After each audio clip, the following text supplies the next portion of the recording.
Alright, this is the playback feature on this S28 Scopemate with a touch screen, okay? Playback, you get to actually review all the clips. Alright, for a long-range squirrel hunter like myself, this could be beneficial, okay? See there, you get a change, which one you're looking at. Okay.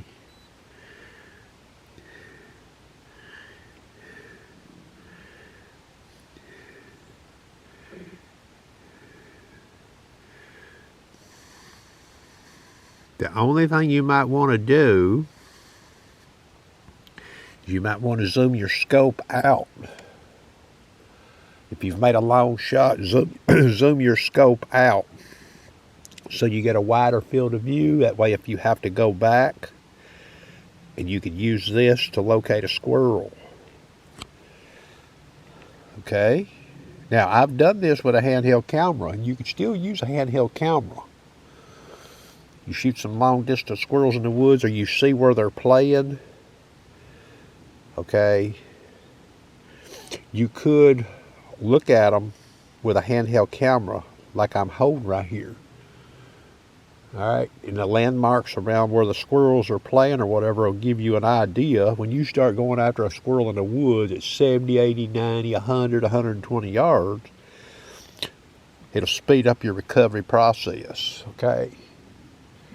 But you might use that screen on this particular scope cam to aid you. So that's a good feature. I like that, okay? Now you could use it for a deer too, or a coyote, bobcat, you know. Now, a lot of times what you'll wind up doing, if you get confused, you'll go back to where you were sitting when you made the shots, okay? And then you could look at your video. See if you see anything with the tree structure, the surroundings on the ground, stumps, tree size, tree shape, to locate your squirrel, okay? So I like that feature on this thing. So far, looking at this Scopemate S28, the one with the touch screen,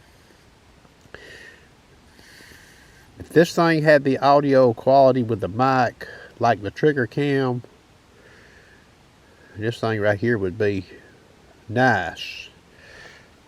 Now, you see that focus knob there? I'm not too crazy about where that is. You know, I would be a good person for a company making this one of these to talk to. I would have put a lock where that could be locked. Some way where that focus knob could be locked down. And it wouldn't have to be that big either. It could be half that size right there for width. Even a little set screw you could turn to lock it down. Okay, so I'm still looking at this thing. So far, biggest negative is audio as far as your voice talking. Not as sensitive. Audio won't be as loud equally as the Trigger Cam 2.1. Now, my Trigger Cam 2.1 is not working, or I'd give you a comparison, but you can just take the old sharpshooter's word for it. He is not a bullshitter.